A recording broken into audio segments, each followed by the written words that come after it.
All right, here we are. Hey there, gang. Patrick King here, and I want to thank you so much for tuning in for what is now episode number 36 of Talking About Horses. Today, I'm pleased to be joined once again by my friend, Miss Leslie Desmond. Leslie's joined me for a few episodes now, and if you want to revisit those, check them out on my website at pkhorsemanship.com. If memory serves me right, we'd be looking at episode number 26 and episode number 30. So, Leslie, thank you so much for joining me again. Oh, you're welcome. It's a pleasure. Oh, thank you. It's always an absolute pleasure to have you on here. And as I said, we've had you on here several times. So for the, maybe 5 people in the world that are out there listening now that don't know who you are, can you give me kind of, or give our listeners rather, kind of a distilled 2-minute version? If I was stuck in an elevator with you and I said, well, who is this Leslie Desmond gal? What would be your bio? How would you describe yourself in the elevator? If we were in an elevator stuck there, I would be probably pulling a wrench out of my purse, trying to take the roof off the elevator and get up in there and climb those things and get out. Oh, well, if I'm ever stuck in an elevator, I want to be stuck there with you then. Okay. No, I'm too claustrophobic to even entertain the notion. But I will try to give you a thumbnail bio. Let's see, 2 minutes isn't much time. I'm known for talking indefinitely. I'll start the clock.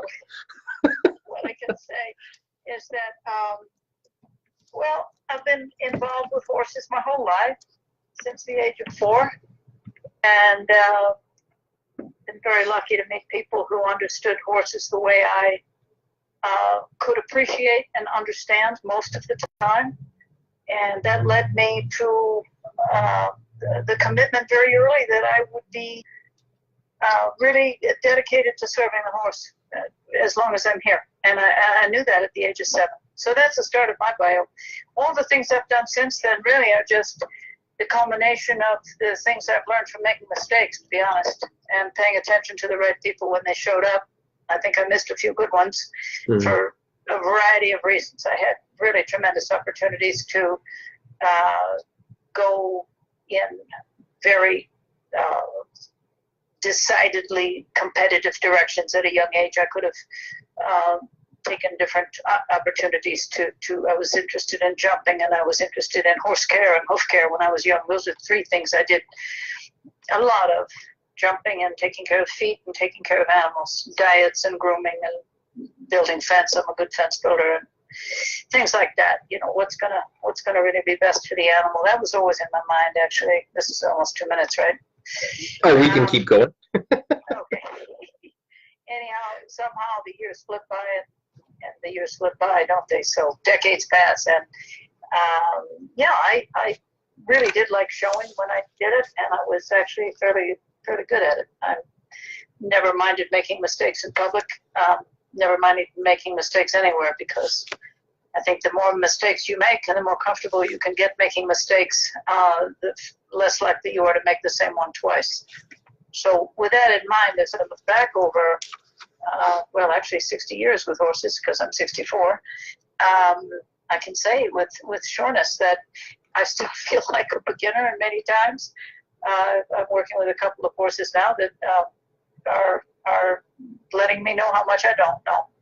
And so really my biography would be about the importance that I've learned of being a continuing student. I don't think you ever arrive.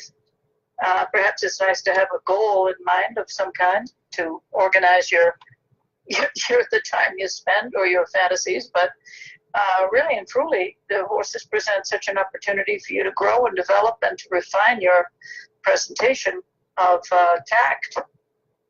I mean, the one size does not fit all in the horse business. Each one is an individual, and you can look at a field of 60 horses and say, oh, there's a bunch of 60 horses. You can do the same with a group of cows, but you spend time around these animals, you'll find out each is so different. Yes, you can do the same with a group of people, yeah? Yeah, your listeners, of course, are I'm sure know this. I'm not, yes, saying things, but what I learned along the way is that as I tried to shoehorn myself into various learning styles and programs and, following one person to learn this and that, what they knew, I found out that once that it was never enough. absolutely never enough. You could find the best person for reining or cutting, and I did not pursue those particular disciplines. But if you were, for example, I did other things, but if you were to pursue, say, to go spend time around the top people in eventing or endurance or Grand Prix jumping, for example, and then you wanted to refine and perfect what they knew and apply it to every horse you come in contact with or come across. It's just, in the end, you can only do things your own way. Yeah. So that's my autobiography. How's that? I think that sounds fantastic. We can add some other things. I mean, I've not only worked with horses, but I learned how to write, and I learned how to get on airplanes and travel around. Those are very important skills. Yes. If you're involved in this line of work, learning how to pack efficiently or inefficiently, as the people who know me will surely attest. I have more suitcases than anyone on earth. Do you think I'm kidding? No, I'm actually laughing because I think of my car. I don't believe in the times that we've had the opportunity to hang out together that you've seen how packed full my car is with things. I'm pretty sure that once I hit the road, everything I own is in my car. I wish I could have such a big car. Right? No, I tell you, we shouldn't talk about possessions. I think de-accessioning would be the word of the day. Yes. I'm finding out now how enjoyable it is to get along with very little. There was certainly a time when it seemed that things I didn't need found their way to me, and plenty of them. But one of the things that found its way to me, which I didn't need, and found out the hard way I didn't need, was a lot of useless ideas about how to treat a horse. And believe me, I tried them all. I will say I'm open-minded. Maybe we could add that as an autobiographical aside. I have taken at face value virtually everything that anyone's ever told me to do, and I have fortunately lived to tell about it. The very worst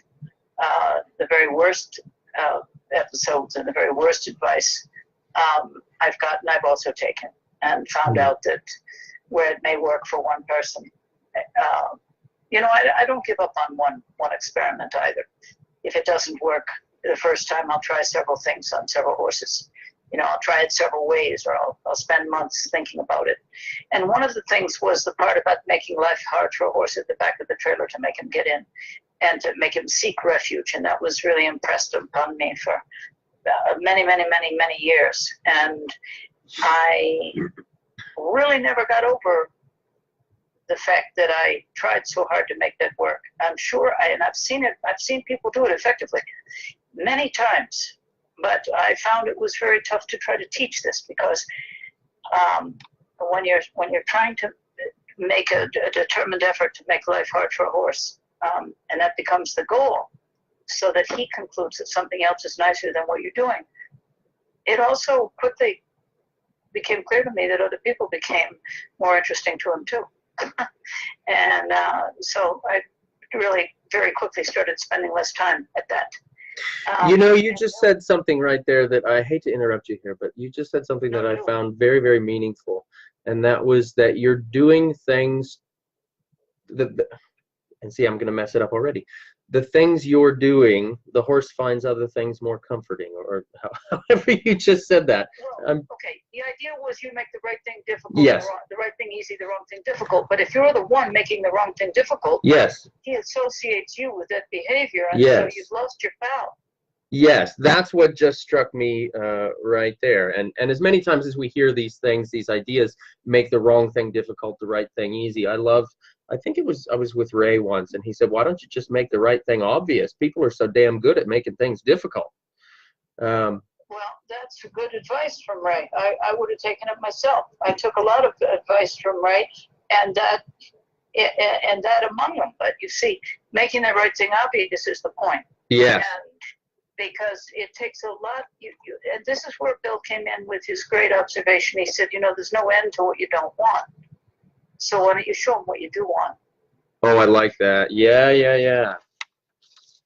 If he keeps trying because you're not happy. In other words, if you set him up, if you're going at a horse, any type of horse training approach, and we are going to right now let's just cast the net wide. We're going to say, hopefully, I would be thrilled if there were people on here who rode reiners or cutters or Western, working ranch horses, or it doesn't, they could be with the Icelandic horses or out in the endurance world or in thoroughbred racing. It really doesn't matter. You could be running a little Amish buggy down the side of the road. The point is a horse, and anyone who's out there picking up 4 feet and feeding them and closing the gate behind them at night. We all have these horses, and we all have certain ideas that are probably, many of them overlap in the same, our conclusions about them and our expectations.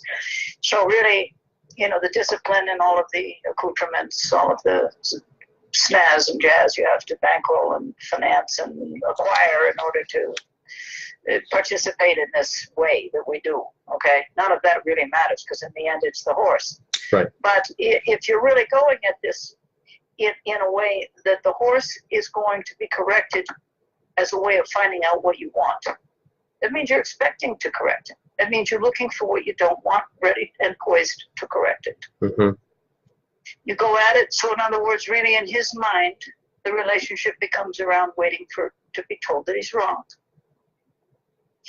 And if he's not sure what is right, because he hasn't been shown what's right, if he had been shown what's right, the correction wouldn't be coming. This is logical, yes? Right, of course.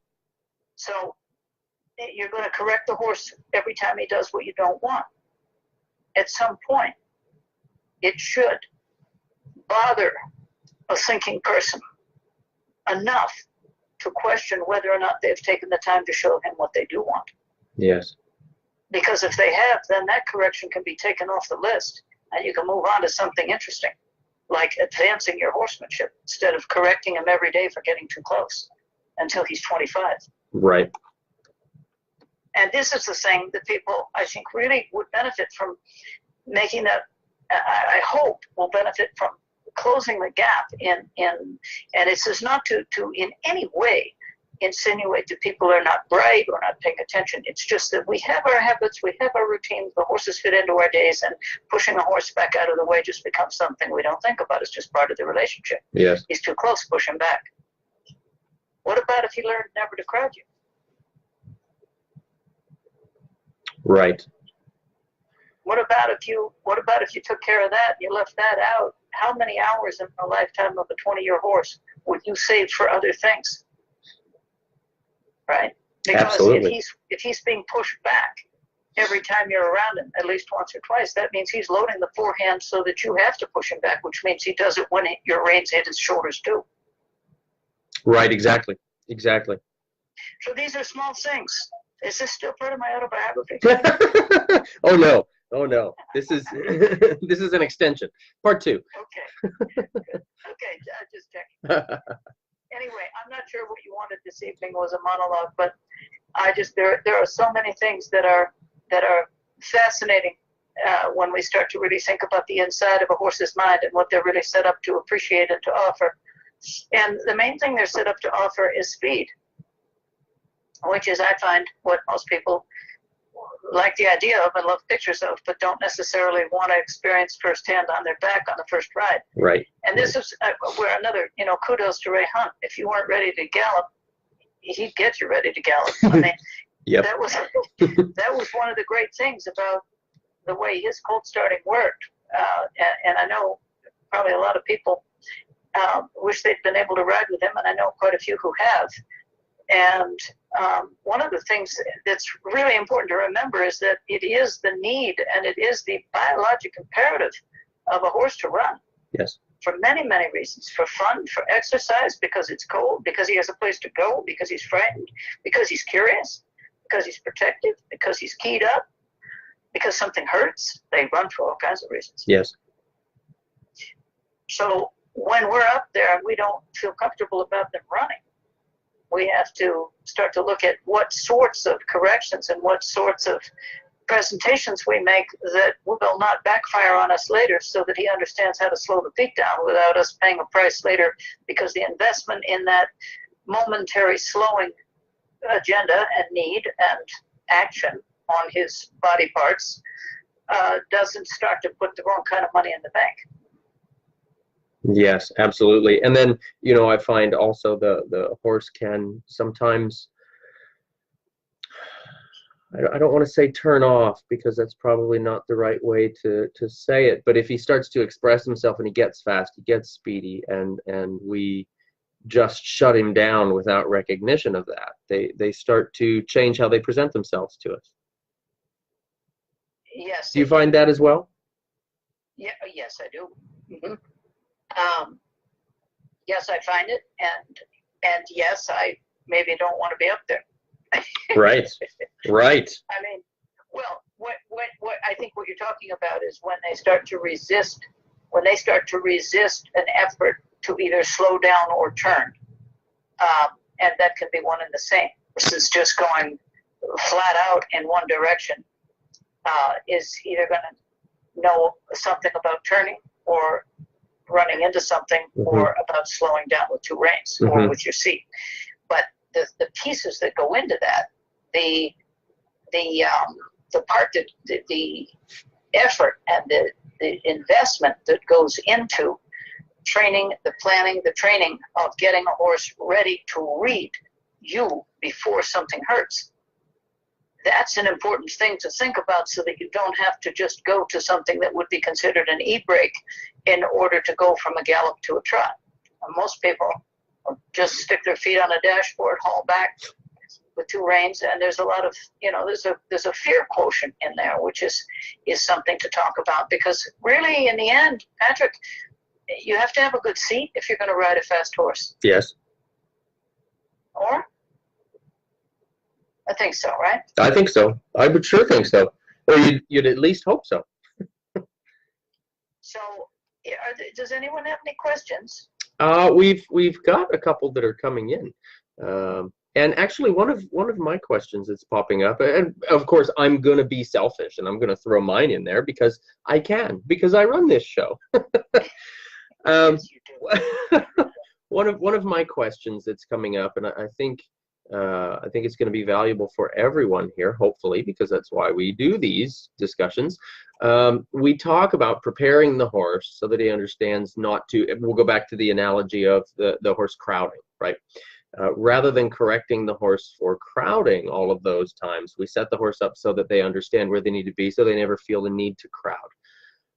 And there's a million different scenarios where we can prepare the horse to understand what they need to do so that they can kind of honor their responsibilities in this partnership, and we honor our responsibilities in this partnership, so that we don't have to turn to those corrections and the overcorrections and the constant nagging that we all see happen so many times. But how do we do that? How do we set up the horse not to understand that he shouldn't crowd, you mean? Yeah, let's go with that one, because I know everything else is going to be, an answer specific to its cause or its desire. But so with the idea of the crowding, how would we set a horse up to not be crowding with us? The way I do it might be different than the way some do, but the way I do it is I've paid a lot of attention to the way mares get a foal to obey her. And pretty much after the first few days, the foal understands pretty much how to mind his mother or her mother. And I've looked at the way the contact with the mare and foal takes place, let's just say after the baby's dried off, and assuming it can get up and stand and it's got a normal, healthy start. Generally, the mare is in high gear trying to keep up with that thing because it just takes off. And so, assuming it has enough room to move, the mare is going to be busy getting with the feel of that colt. So that colt fires off at a gallop, goes to the mother until she can get up around it and start to head it back to wherever she feels it's better territory, whether it's away from other horses or away from a fence or a road or a hole or whatever. But the thing is, she's organized toward the back end of the foal, always. When it's nursing, she's got her mouth or her muzzle on its tail and on its rump, both sides. She'll show the foal and feel of the foal on both sides of the tail, all the way up to the mid-back sometimes. So she's constantly got her mouth on that baby from behind when she's following it and when she is when it's nursing. So from that standpoint, the foal is already learning to understand, feel on the left and right side of its body, and also when she's following it, I've noticed that many mares will just, they'll drive the horse, they'll shape their foal's turns by getting to the outside and pushing on an outside eye, or getting on the inside and drawing until that baby learns to follow. So if you just look at that, you can do the same, which is that you, maybe as much as we would love to have our hands all over the face, maybe the first couple of years, 3 years of a horse's life, maybe you could just start to operate a little less,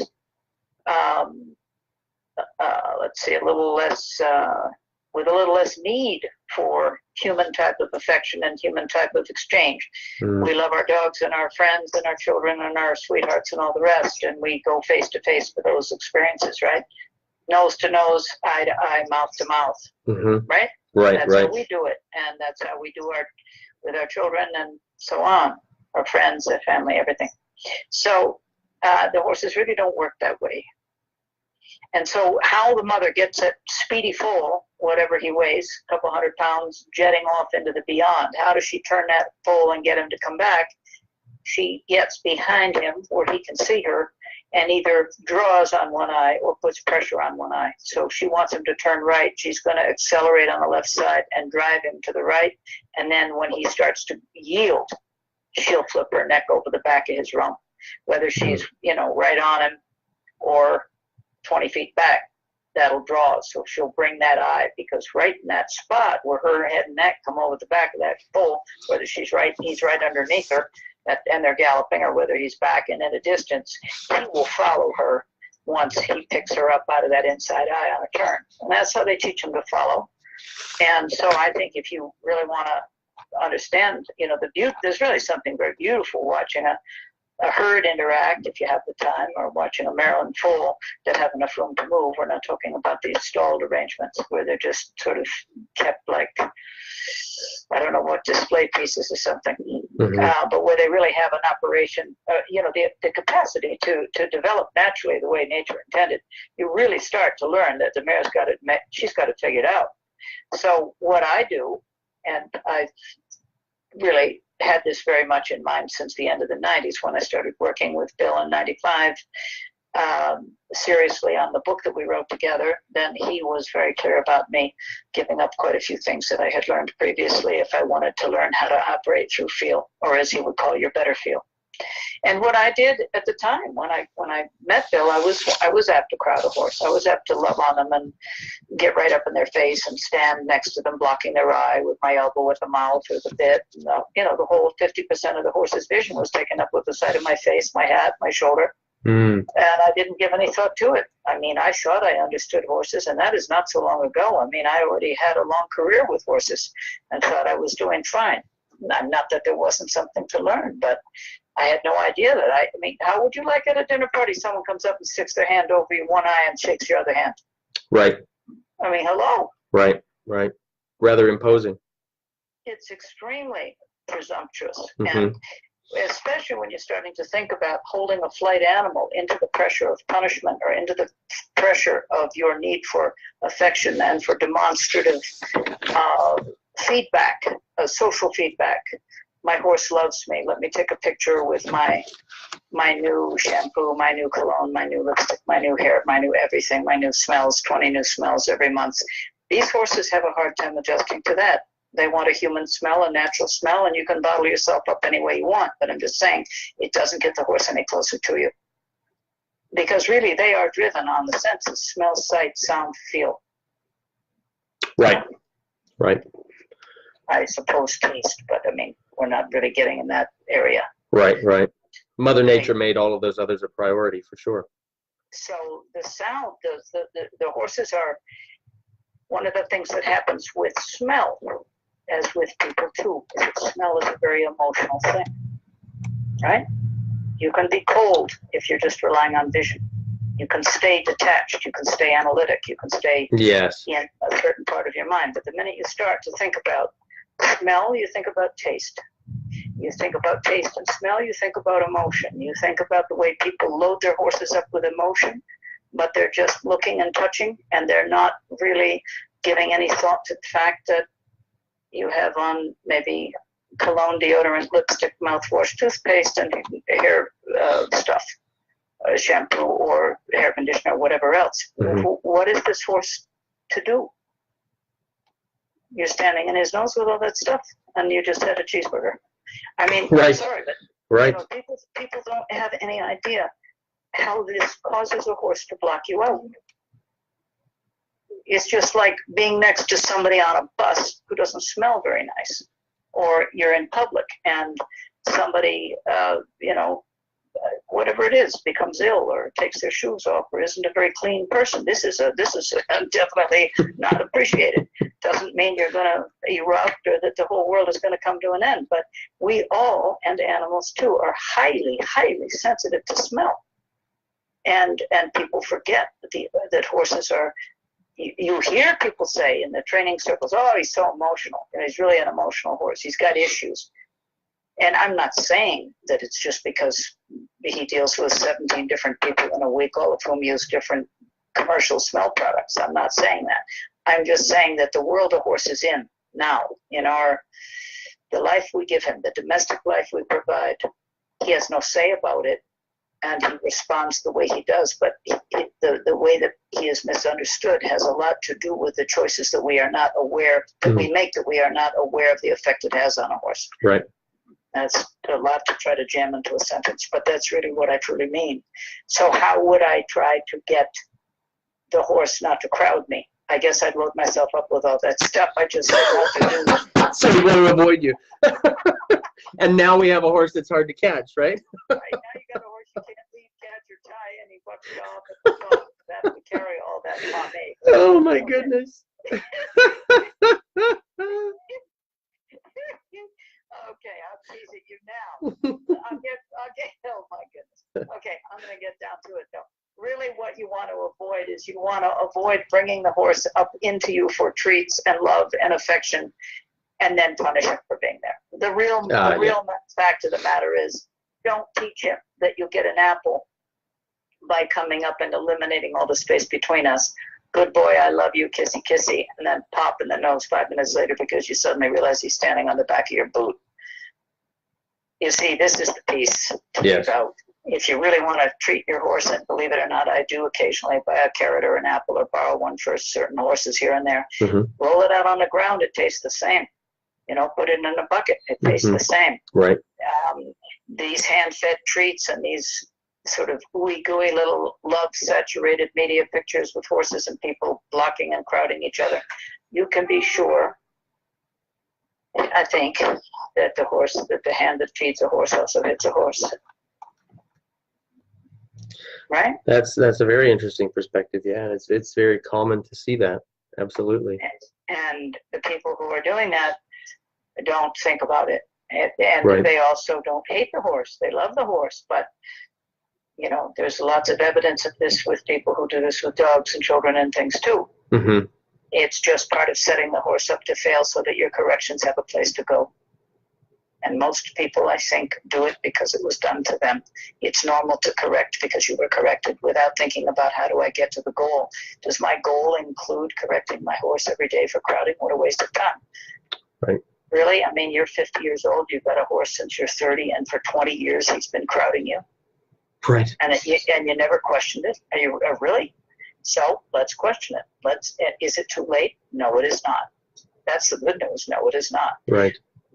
What we must remember is that when we're using feel and when we're presenting a feel the horse can understand, there's really not a whole lot of dust boiling around out of the corrals of the arena. There's not a lot of sweat and grit and grime. There's not a lot of the things that we classically associate nowadays, unfortunately, with horse training, natural horse training, get in a round pen, get him soaking wet, bang those knees and fetlocks and shoulders against that pen until he's exhausted, wind him up, show him who's boss. I mean, this is not everybody, for sure, but it's so common that it's easy to talk about. And I'm not singling anybody out because it's so common. You can find it in every town in America. Right. You get a 45-foot pen, you watch a couple of videos, you go and get something to chase him with. I mean, You chase a flight animal up against a solid wall, of course he'll run. Right, exactly. I mean, of course he'll run. But do you see, this is the separation that I want people to think about, the separation between what you see and what you decide to do. Why would that horse want to be with you if he had the choice not to be? When you put him in a 40-foot pen and chase him with a whip around a pen until he's banging off the walls? Right. Why would he want to be with you when you run up to him? When you want to catch him in the field where he can run, 20 acres? Why would he want to be with you when you do that? Is that your better feel, or is that just something you saw on TV? Right. Do you not question what you see? Do you not wonder why your horse would rather go to somebody else? These are things that really require a person to have a chat with themselves. Mm. Am I No, I don't think so at all. I don't think so at all. I think that's the reality of the idea. We have so many times, I see it, you see it, we all see it. We have so many times that, people are offering something to a horse, good, bad, or ugly, good, bad, or indifferent even. And, when you question them, why are you doing it this way? Even if not in an accusing way, it's just because somebody else did it, or because somebody said to do that, or very infrequently do I find the answer to be because this is what I found my horse appreciates the most. Correct.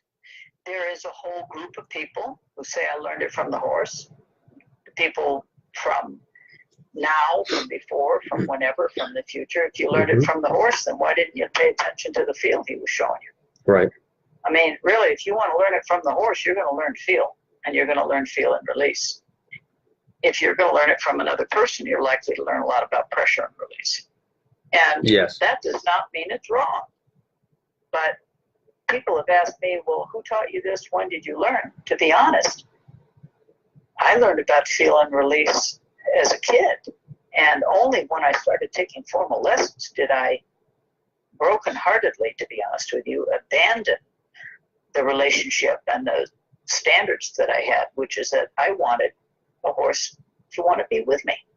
And when I took up a whip and a set of spurs and I started competing, and then later started training and started doing this and that, and started having to do battle and tackle I had a set of problems I never dreamed of as a child.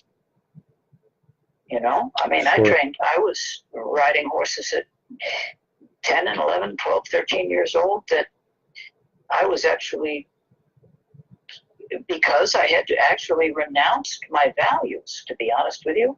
I didn't have anyone showing me what to do when I was a kid, not until I was about 13. When I moved to St. Louis, there started to be some instruction and some goals and some shows and different things I had fun doing. It was a lot of fun, but I had to basically give up the relationship that I had learned how to have. And by the time I was 18 or 19, I wouldn't dream of getting on horses that I was working on when I was 10, 11, 12, and 13. That's the truth. I had lost the connection to the feet and to the mind and the heart of those animals because I was actually interested in winning blue ribbons. And because I had grown up the way I did, I could ride well enough. I won a lot of those things. That's a true story. I mean, those things they're fun. Nice to win a blue ribbon. Nice to have people say, wow, nice ride. That's great. That does feel good. Sure. But the thing is, it was an empty win. I didn't know it at the time, but really in the end, those were empty wins because the horse just did what I made him do. There were a few that I just rode because they were point and shoot runaways. I could direct a horse over just about anything, and I wasn't afraid to jump it either. But the point is, at the end, it was all an exercise in self-delusion because the horse did it because he had to. Yeah. I had learned how to make him do it. And I see it in lots of other disciplines too. I see it in the with the workhorses when they have the pulling contests and the racing and the endurance. I mean, when you are putting your agenda out there and that horse is part of the picture, it's not because he knocked on your door and said, hey, could you find a job for me? I'd really like to make you famous. I'd really like to put you at the top of your heap. Why don't you let me, make your day? Tell me what I have to do to make you feel good. Horses aren't going around looking for people to push them into a position so that for the aggrandizement of the ego, that horse can stand in a box with swollen legs for a week, Right. or have regular injections and saddles that don't fit. This is not the life the horses choose. This is the life that we choose for them. And many of us involved in this, and I say us because I did it too, many of us don't understand the error of our ways. We don't know the damage we do. Right. But the thing is, if we could just roll the clock back just a little teeny bit, and I'm not encouraging people here. I don't mean by talking this way to have people, stay up all night feeling terrible. That's not the point. The point is, if we just listen a little more to the horse and really notice the responses that they are trying to give us, and we notice and the responses that they do give us. The hardest thing in the world that I've ever had to accept from a horse is is receiving the look of absolute indifference. And they could give a damn if you live or die. Right. They walk out, you can be feeding, and they'd rather walk away and eat off another horse's pile just because of what you actually don't mean to them. Yeah, that's pretty meaningful for sure. Yeah. No kidding.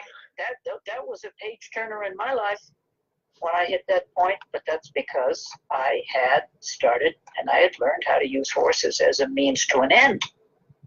Yeah. And I'm glad those years were not so many, and I'm glad that now in my life, I know quite a few people that are involved in that line of work where the horse is a means to an end, and I'm happy to say that a lot of people see the emptiness in it and are doing something about it, which makes, they're still in their career, they're still in their chosen sport, but they're realizing that they can still have the depth. They can have the depth of the connection and a powerfully important relationship with many horses that they ride, just by getting on the same page the horse lives on, which is that language of feel, which is that you add the ask. You put an ask in there instead of, if you don't do this, I'm going to do that. Get ready for your ass kicking. Yeah. You see, because that gets a horse to tighten every muscle he has. Yes, and that's just simply the self-preservation, of course.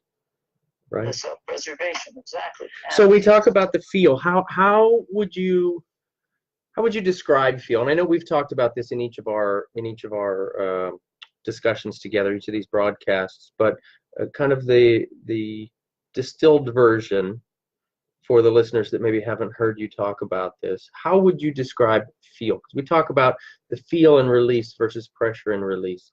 Kind of give us just a brief definition here of feel. Well, okay, feel in the context would be, it would start with your own ability to sense how the horse is feeling, sense what he's about to do. It involves, in other words, you're not going to present much of a feel if you can't read a horse. Mm-hmm. And so, it isn't like an element. The feel is not like a hydrogen atom or a molecule of, it's not like H2O. You can split that out and there are the components. Feel is, it's a very difficult thing to describe.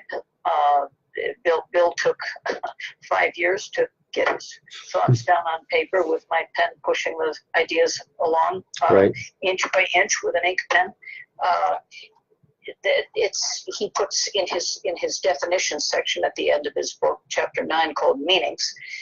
He has 6 different kinds of feel that he describes. So there is no distilled one word for it, but I could just say generally, you have things like direct feel, where you're putting a hand on the horse, or a whip, or a spur, or a leg, or you're pulling the rein. Those are examples of direct feel.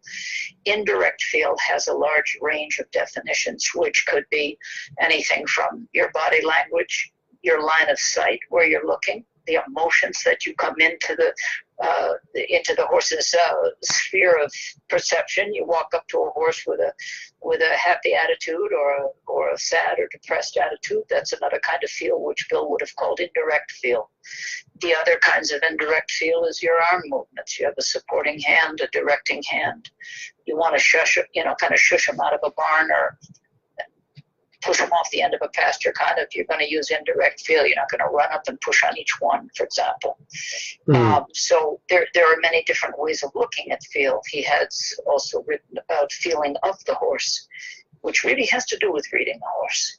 You feel of his motions, you feel of emotions, you feel of his movements. You follow the feel of a horse. Let's say you're asking for a right turn, and he can't tell you how bad his left stifle's feeling. He's not going to make a big announcement. He'd love not to buck you off, but if you keep pushing for it, you're going to feel that core tightness go right down him, and you know the next move, you're going to be in the air. So you've got to feel. You could follow the feel that you want, which is to crank him to the right, make him do it, bury your spur in his side, and hope for the best. Or you could take his lead and follow his feel. To follow his feel would mean, Leslie, I can't make this. I cannot do this. The resistance you're getting is not because I don't like you, but I don't bend this way today. That doesn't mean he doesn't want to. You might be bumping into a broken tooth. You might be dragging that bit across a wolf tooth.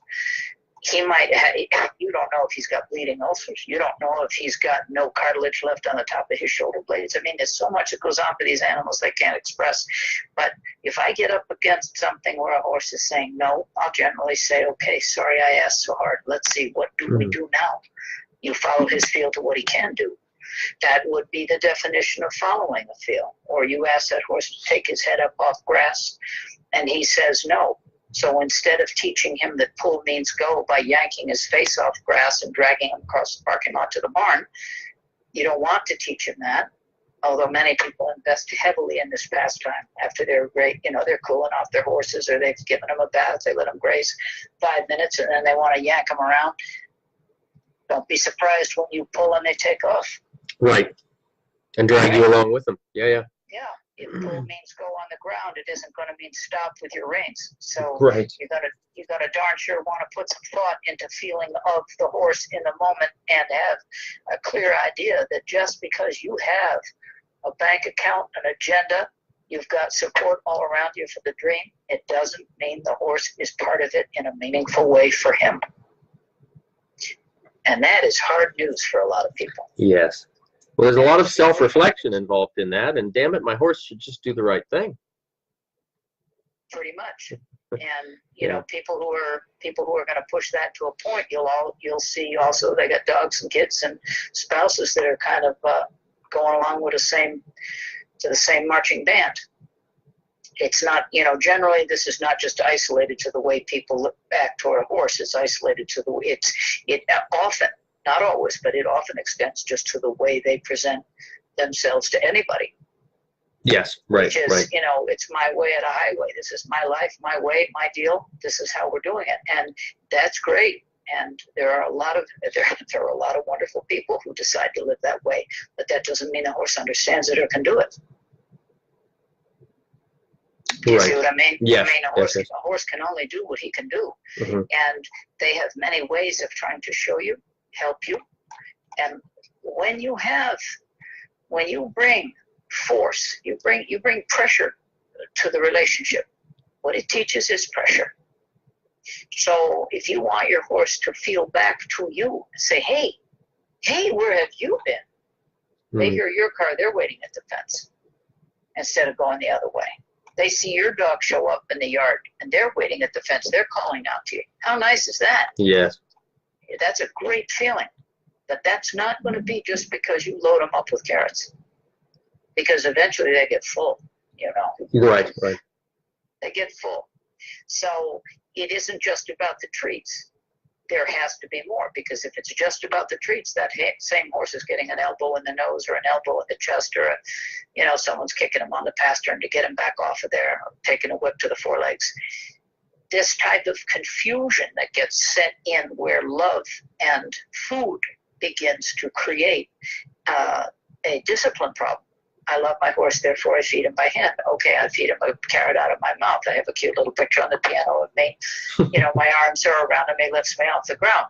You can play all the games you want. You can kiss him all you want. You can feed him a carrot from your mouth. You can do all these things, and it's great right until it isn't. Right.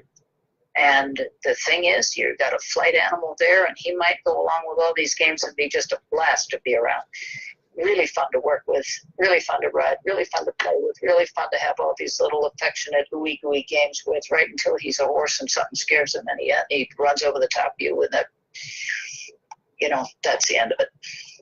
These are the things that the more experience we have treating our horses like dogs and like family members in an inappropriate way for a 1,000-pound horse. Not saying they shouldn't be part of the family, because they are, and that's a nice thing. But you got to remember, and one of the great things Ray Hunt used to say, he said, before you get a horse, he would say this to a group, to an audience, just a general group of spectators. He'd say, if any of you are thinking about getting a horse, why don't you get a cow first? Go get a cow for a year. He said, then get yourself a horse. A cow will show you where to be. And he's right. A cow isn't going to stand you up in there, kissing all over him, rubbing his eyes and everything else. A cow will send you down the other end of the pen, right off the end of his horn or his head. Right. Because they need to see. So what it is about a horse that allows people to transgress them and allows people to take right until they're at the limit, and they have no more that they can give, even if it's not even a gift anymore. It's just, it gets taken from them. Mm-hmm. Yes. What I mean by taken is margins of dignity. Yes.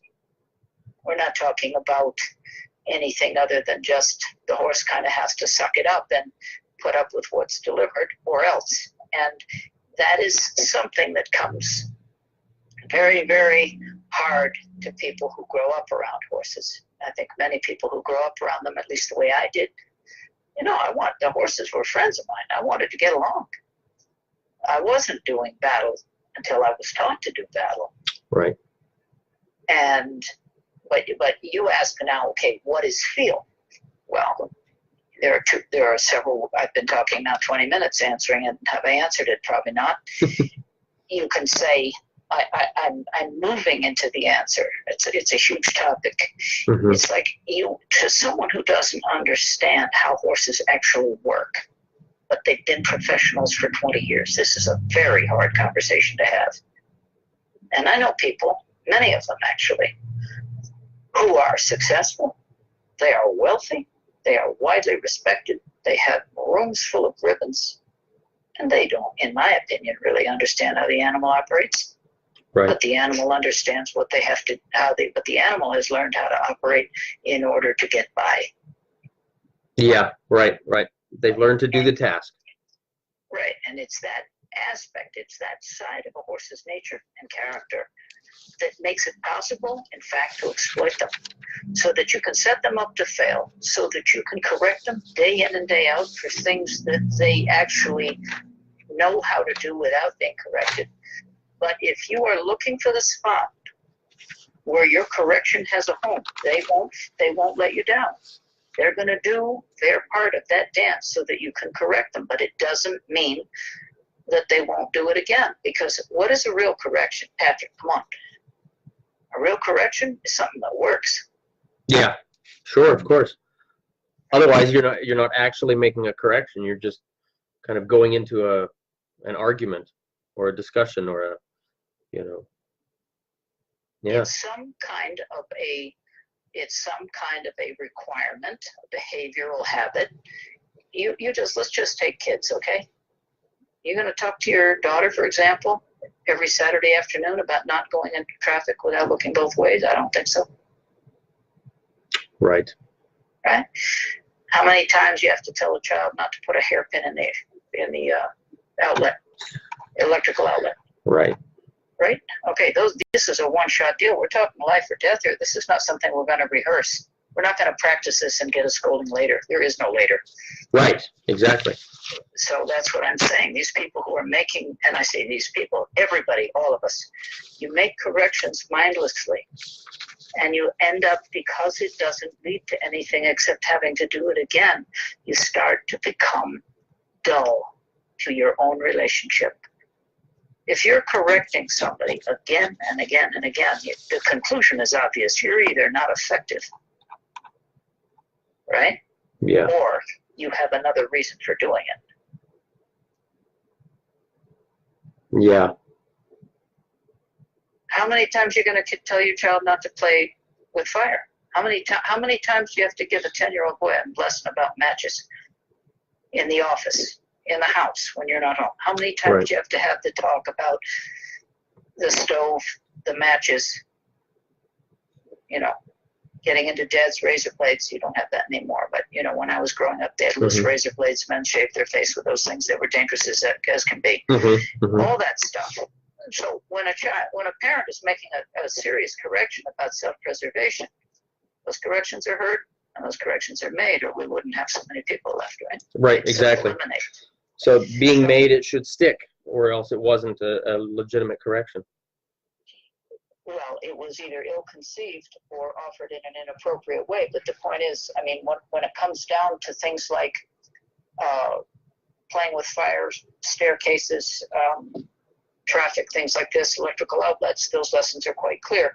When it comes to, I don't want my horse to crowd me, people don't really understand that the setup for the horses need to crowd is part of their requirement for the relationship, which is show me that you love me my way. Come here, get close. Let me be close. Let's have that picture. Let me doodle around with your mouth. Let me pull on your lips. Let me kiss you here and there. All of this stuff that goes on. There is nothing wrong with this, Patrick, as long as you don't want a good riding horse.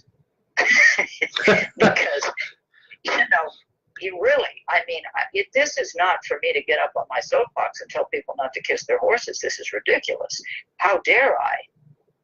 But when I see horses that are getting worked over because they have got the manners and the heaviness and the dullness and the rudeness of an untrained or a dulled out, resistant, piggy horse, it's really my obligation, if I care about the people and I care about the horses, well, I do care about the horses, but if I care about the person and I take them seriously wanting to learn, I have to say something about change your relationship on the ground. Don't beat him up for who he is on the back, because the horse you ride is the horse you lead. Right. And the horse you lead is the horse that you're dealing with every day. So if you don't want them to crowd and you want them to understand a meaningful feel, then you've got to set up what it is about that animal in your life that matters. Is it a safe ride? Is it a successful win at the show, whatever show it is? Or do you just want a great big old pet that you can love on and that's just going to follow you around and do what you say and kind of push and pull and toddle around with you? Those are not my decisions to make or to critique. But by golly, once you're up there without a helmet and you want me to help you get, Lucifer or whoever you've got there, Black Beauty, you want all these horses to fall into line behind your dreams without you making a change. It isn't going to happen. Right. Well, I think the way that you just said that is really meaningful. You referred to it as a meaningful feel. Yes. And, it's interesting because today I was having this thought with myself today, and I would imagine you'll appreciate this. But, since I was a child, I was, raised to hold doors for people and things like that. And this morning on my way out of the hotel that I'm staying at right now, I held the door for someone who was walking in. I was walking out, they were walking in. I could see they were about 10 paces away. So I hung around and I held the door for them. But I was on the phone at the same time. And I could tell, and I didn't think about it at the moment, but I thought about it briefly afterwards, that the expression on their face was almost that they had inconvenienced me for me to hold the door for them simply because I was on the phone. And I didn't mean it that way. I never intended it that way. Of course, I was just being polite, but at the same time, I was on the phone. And a very similar thing happened to me this evening. I was setting up for this podcast. I needed something from my car, so I went out to do it. I was not on the phone. Someone was about the same distance, a couple coming into dinner. And I held the door for them, and completely different response from them. Now, we could argue that it was because they were completely different people, but I was a lot more present. So there was a lot more to them in the way that they received it. There was a lot more of an honest, meaningful, I would say a meaningful feel in that, versus when I was not completely present and I was on the phone this morning. Same action with the same intent on my part, but in one I wasn't completely present. Mm-hmm. Right. No, I understand. And actually, now that you mention the phone, I have a rule for myself when I'm handling a horse, which is that I'm not on the phone. Yes. I'm not on the phone when I'm training them. I'm not, that phone is off. I've got undivided attention on that horse. The younger they are, the more attention they need, the more the more impressionable they are. I want to do you have, are people, does anyone have any questions? I was just going to talk about outside leg, inside rein. There's quite a few that have come in, actually. Yeah, I think, and I want to be respectful of the time that we have. So we should probably get to a couple of these questions here, because as you can imagine, as we joked about beforehand, you and I could probably talk on a broadcast for days without stopping. Yes. I would hang a little intermission sign in front of the camera when I needed a restroom break or something, but otherwise. So actually, there's some fantastic questions that have come in, if you don't mind fielding them. So Susan asked a question: do you think that horses have learning disabilities, like some people are smarter than others? I have noticed. Well, let me say the way that I notice it.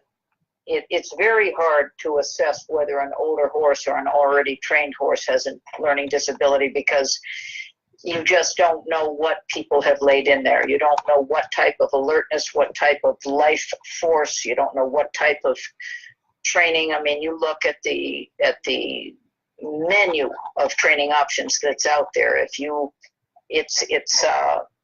It's hard to assess that fairly on a horse that's older, but on younger horses, I'd say there's definitely ranges of intelligence.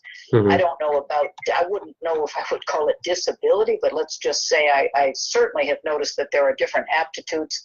You will find, if you take a young Arab, a young quarter horse, a young thoroughbred, a young Suffolk, and a young Icelandic, I know already from having worked with just countless numbers of all those types of horses that there are things I can expect from some more than others. Sure. And so is that a learning disability if you're trying to teach you're trying to teach a draft horse to jump, or you're trying to get you're trying to get a thoroughbred to work cattle? I don't know. I think it would be more like inaptitudes. I wouldn't call it. Some people might not have the right job matched for the right horse and not know it and think that the horse was retarded. Yes, the suitability. There are absolutely skills that horses have. Definitely a predilection for one over the other. These a real instinct to do certain types of things. You look at these Hackney ponies, for example, and then you can look at some of these more man-made, manufactured type breeds that are just about, they're not that nice to deal with. Some of them are just kind of empty-headed. Like the more genetic engineering you get, sort of the stranger and farther away from a horse it gets. Yeah. I'll say one thing. Genetic manipulation of horses definitely does create a different mindset. Sure. That I've noticed. I wouldn't ever say that a horse had a learning disability, but I would say that there are noticeable, documentable, recordable, memorable differences between breeds and between horses that are kept in certain ways. You can certainly change their learning ability and their learning desire. You can change their appetite for life by how you keep them. Yes. Definitely.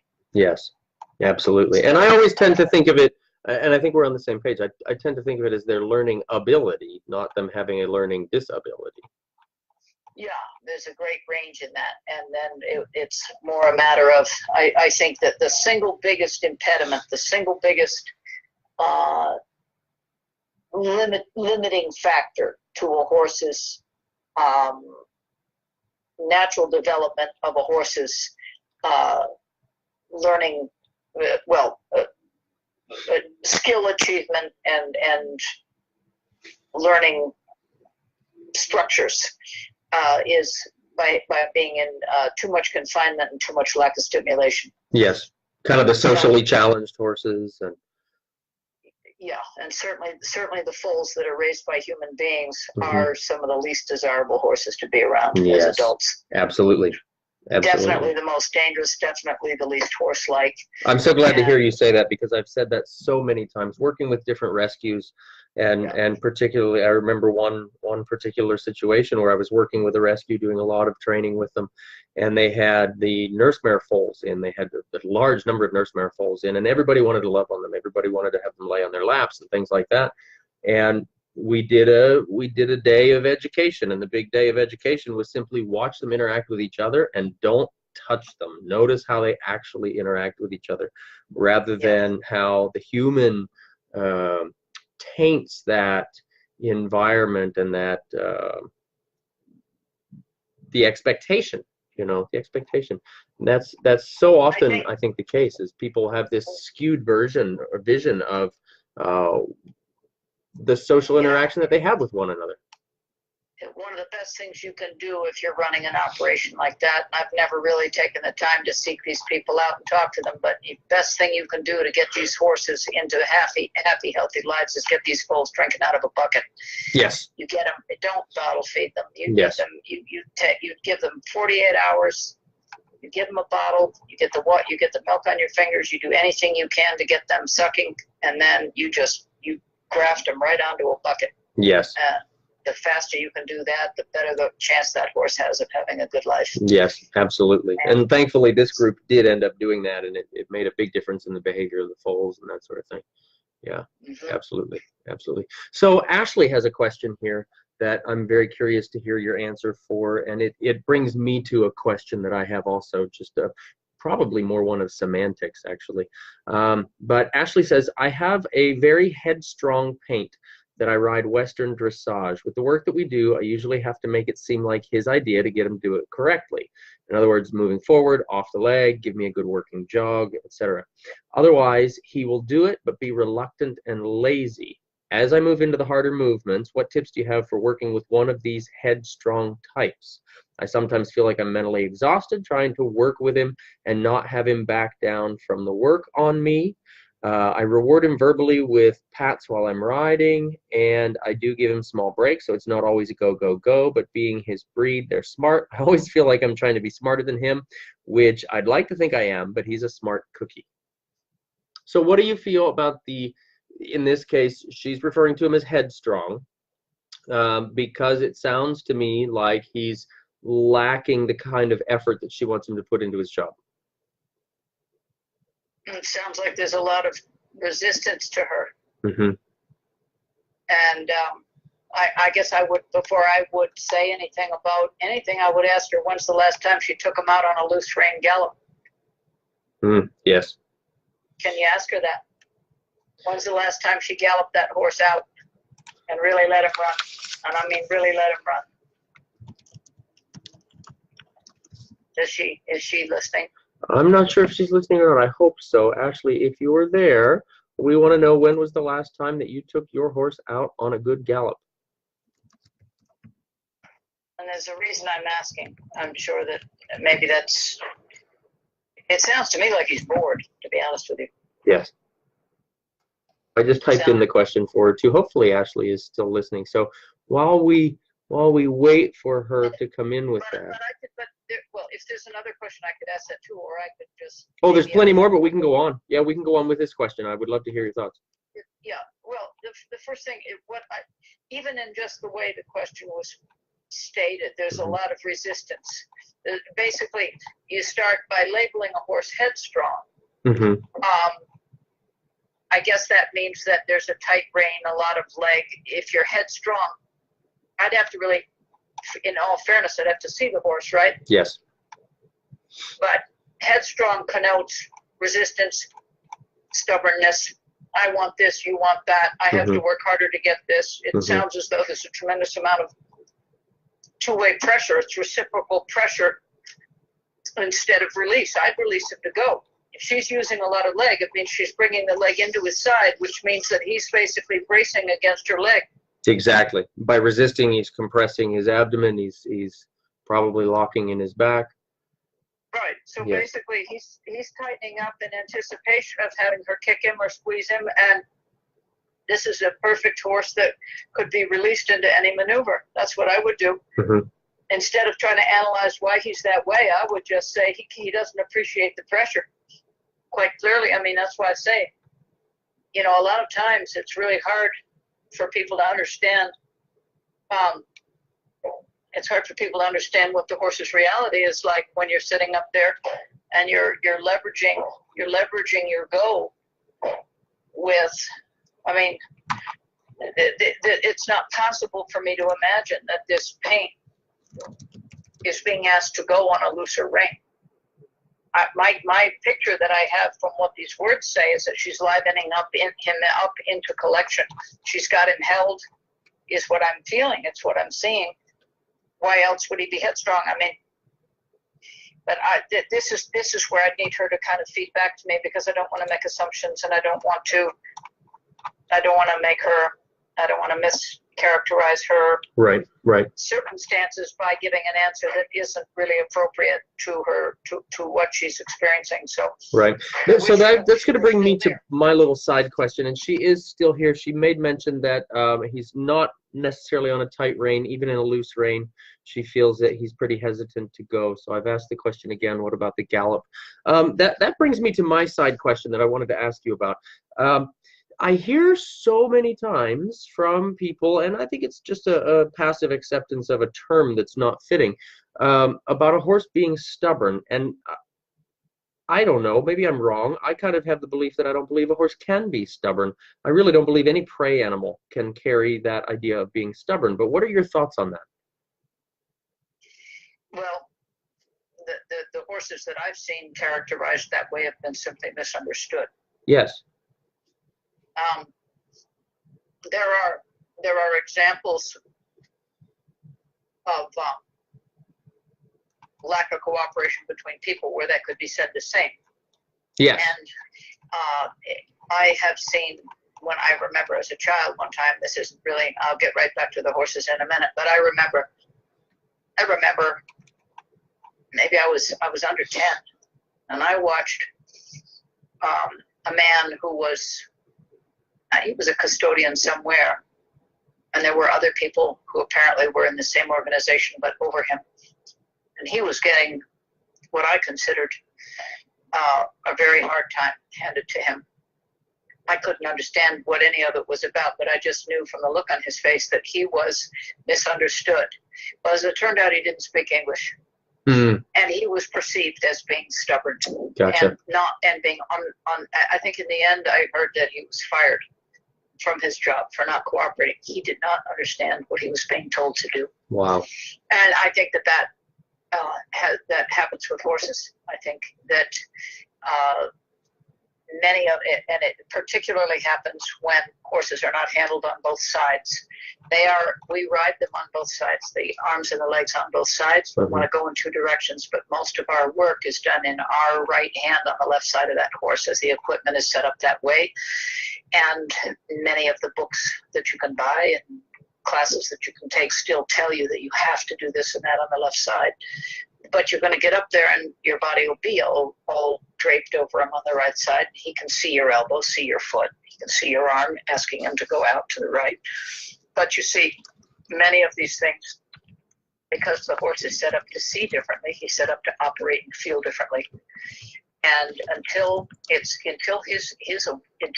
point of view is fully appreciated and fully incorporated into your ability to show him what you want, he's only going to understand as much as he can. So when firmness begins to replace knowledge, I'm going to say this again, when violence and firmness starts to occur toward a horse, it's usually where knowledge ends. That's where frustration comes in. Yes. I'm going to hit him again, kick him again, pull him a little harder, try this, go to a different trainer. All of these things are the result of not understanding why the horse isn't doing what you want. You follow what I mean? Yes, yes. So the label of stubborn usually means resisting force, because you wouldn't come to the conclusion a horse was stubborn unless he didn't give a damn about your force. Right. So by the time you're already applying that force, you're already discounting his point of view. You're already not looking at your own contribution to the horse's problem in understanding how to do what you want. So I'm not saying that this is exactly the case for Ashley or that this is what's going on with her and her horse, but on a general level, and I couldn't tell you how many thousands of people I've worked with on horses as well, but what I conclude is that the minute you get over into labeling a horse as something other than wonderful, better think about it. Yes. You wouldn't want to talk too loudly about what you don't know. Because the minute you're calling a horse out for what he's not, it's more of a statement of what you aren't aware of. Do you see what I mean? Yes, I do. I do. I like that way of saying it, yeah. That's what I've concluded over the years. And some of the people that I admire the most and have worked with the longest are doing the best. And I've got some people that I work with that I have tremendous admiration for and who are really getting a lot done. If you are in the dressage or jumping community in Europe, you could take your troubles and your horses to Antonio Hidalgo if you wanted. He could shed some light on some things for you. He's in Barcelona. In Southern California, you could look up Lisa Popowich. And she's on. These people are on Facebook, and it's not, they're not setting the world on fire with great exhibitions and traipsing all over with, a marching band. They're just quietly getting their work done, and they're doing a really good job. And there are a lot of other people too. I mean, I'm getting slowly. I've been getting ready for years, but slowly I've been getting ready to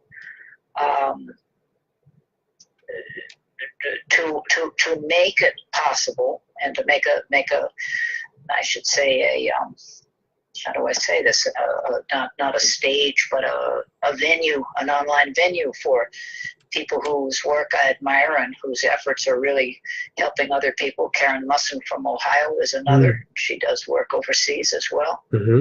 I think she works in where do I want to say? She works in the UK sometimes and in Denmark. But I mean, it's not that these people who I've worked with and who I know and admire, it's not that they don't do what I do, but they do it their way. They pay attention to a lot of people. They've learned from a lot of people. I'm one of many. But this piece where Bill has mentioned that you want to pay attention, you want to observe, and you want to remember, and you want to put that timing and that feel. You want to adjust that until the horse recognizes what you want and what you mean by what you do. Most people, frankly, Patrick, don't have the time. They don't want to take the time to learn all this. Right. Most don't. But boy, the percentage that do and that actually end up with this being the feel that they have at the end of their lead rope, those are some of the happiest horse people I've ever run into. Yes. I mean, they are positively on fire with this. Yes. Because it's like having, if you've ever watched the ice skating on the Olympics. Oh, yeah. I mean, that's nice. Right? That's a connection. Yeah. Why wouldn't you want to ride your horse like those people skate? I do. Right. I'd want to. And usually what it looks like after somebody's best effort even gets pinned in a class, they still look like a couple drunks leaving a bar at 4 a.m. It's, I'll drink to that one. But the standard just gets lower and lower and lower. Yeah, right. Was that rude? Oh, that was rude. I don't think it was rude. No, I don't think reality is rude. It's just rude. Oh, that was out loud, wasn't it? Oh, damn. Oh, you're funny. Wait till I get to the bottom of this glass. Yeah, you probably got a cork in it. I went downstairs and I got this glass of wine because you twisted my arm and made me do it, right? But I told the bartender, she gave me a generous pour, and I said, well, I'd just buy the whole damn bottle off of you if it wasn't a video conference that I was doing and people would see me drinking from the bottle. Oh, for heaven's sakes. Well, I must say, they must have given you half a quart in there. That was a very generous pour. It looks like a fishbowl on a stick. I described it as a fishbowl too. I told them if they had a 5-gallon bucket, I would take that as well. Oh, Patrick, you're right. Oh my goodness. So listen, I'm turning into a pumpkin right now. I'm a guest here, and we're going to have dinner. And Perfect. I wanted to find out. There are other. The one thing I guess I would like to talk about, if I could. I say I got to go on now. There's one more thing I would like to talk about. We talked about outside rein, inside leg on these horses, and why it's just so predictably ineffective. And these horses, so many of them just get heavier and heavier and heavier, and the maneuvers, the procedures, the drill just gets less and less inspiring. The heavier the rein, the heavier the outside leg. You know, you ride from back to front, you ride from front to back. Somewhere in the middle, you're supposed to have a nice ride. Well, it's not so common to see that, is it? Right, right. So now I know we chatted about that a little bit, the inside rein and outside leg idea. For our listeners, can you explain what you mean by that? I would release the outside rein. Release the outside rein to the inside instead of pull the inside rein. Okay. And I would release the outside leg. Release the outside leg. The horse will take a shape better when you release the outside rein and outside leg. Okay. Just offer an opening rein and an opening toe, so he can take the shape of the circle. Okay. So we're talking in the situation of a circle in this case? Well, or are we talking in anything? Could be a serpentine, yeah. Okay. I mean, when we're talking about, supporting the horse, people generally have been taught, set your inside leg at the girth, bring your outside leg back, right? Hold your horse on the circle. Mm-hmm. Bring your inside rein in, right? Mm-hmm. Keep contact with your outside rein. So what do those horses look like? Do they look alive? Do they look vibrant? Do they look resilient? Do they look happy? Do they look ready for the next maneuver? Rarely. It's a lot of work, isn't it? Yes, yes. A lot of work.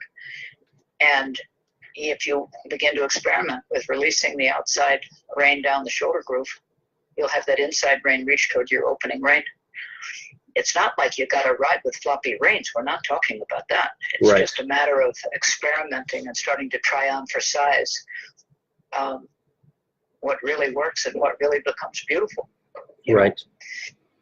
I'll leave you with that. And why don't we pick up at the next possibility? Yes, let's do that. The next possible time. And I really want to thank Ashley for her question.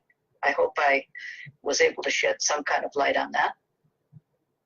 And if not, she's welcome to write to me on my Facebook. I can try to do better with an answer. But if you want, you can forward me those questions. Perfect. That came in, and maybe I can develop some answers for our next talk. That's perfect. Whatever that is. That's perfect. I'd love to contribute something if it's helpful. It would be great. That sounds like a plan. Thanks again. Absolutely. Thank you, Leslie. I really, really appreciate it.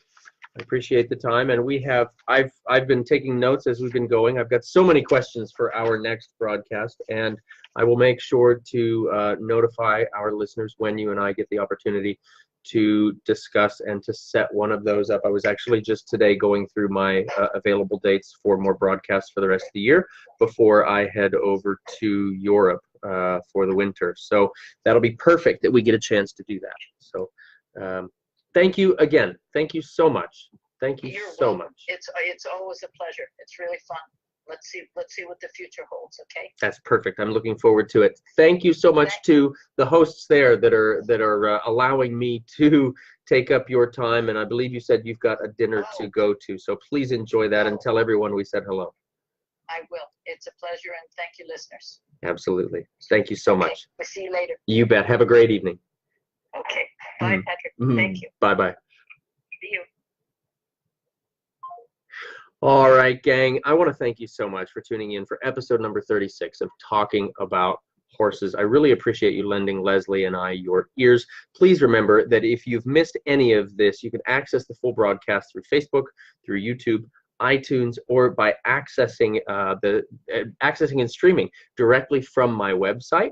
by clicking on the Talking About Horses page in the Education drop-down menu. Through whatever platform you're listening, please be sure that you give us a rating, a review, comment, and maybe a share with your friends.